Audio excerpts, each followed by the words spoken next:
पढ़ने से ज़्यादा महत्वपूर्ण है, वैज्ञानिक तरीके से पढ़ना बहुत ज़्यादा ज़रूरी है। आज मैं एक उदाहरण दे करके बताऊंगा कि आप चाहे भारतीय संविधान की बात हो, भारतीय अर्थव्यवस्था की बात हो, कला संस्कृति की बात हो, बड़ी बड़ी जो पोते हैं उनका सार संक्षेप आप कैसे करें ताकि परीक्षा में आप अंतिम रूप से सफलता प्राप्त कर सके, शॉर्ट नोट्स बना सके ताकि रिवीजन आसानी से हो सके।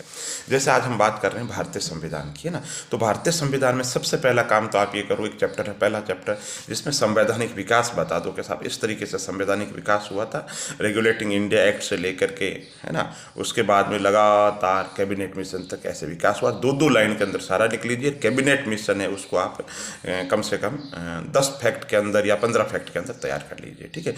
फिर आप क्या कीजिए, कार्यपालिका, न्यायपालिका और व्यवस्थापिका, ठीक है। कार्यपालिका में केंद्रीय कार्यपालिका और राज्य की कार्यपालिका, व्यवस्थापिका के अंदर वही बात है, संसद यानी कि लोकसभा राज्यसभा को कर लीजिए, उसके साथ में राज्य जो विधानमंडल है, राज्य विधानसभा, राज्य विधान परिषद, उनको बता दीजिए। उसके बाद में न्यायपालिका की बात करें तो सुप्रीम कोर्ट, हाई कोर्ट, उसको बता दीजिए, ठीक है।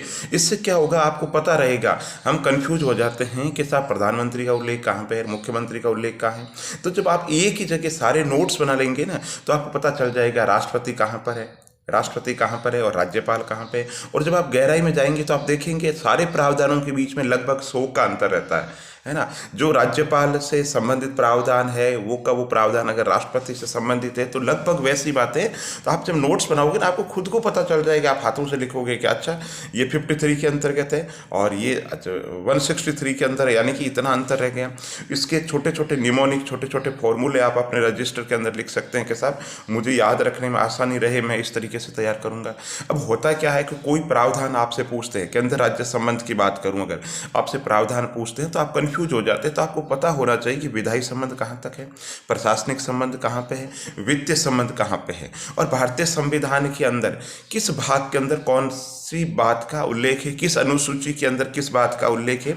इस तरीके से आपको जानकारी होनी चाहिए, ठीक। और जब चीज़ों को आप रटोगे नहीं, समझोगे और एक जगह नोट्स बना लोगे, नोट्स भी तुलनात्मक बना लोगे कि हम ये मान के चलते हैं कि राष्ट्रपति के लिए भी वही योग्यता है, 35 साल का भारत का नागरिक, है ना, और हम रटने की कोशिश और समझने की कोशिश नहीं करते। दोनों ही चीज़ें जरूरी है, पहले समझना जरूरी है, फिर दिमाग के अंदर उसको मेमोराइज करना जरूरी है। नहीं तो होता क्या है, नियुक्ति के लिए जो शर्तें हैं वो किसी और में चली जाती है, आपस में सारा का सारा जो मामला है वो मिक्स हो जाता है। तो आपके दिमाग में बिल्कुल क्लियर होनी चाहिए, राज्यपाल के लिए योग्यता है तो ये योग्यता है, नियंत्रक महालेखा परीक्षक जो पद है उसके लिए ये योग्यता है तो ये योग्यता है। यूँ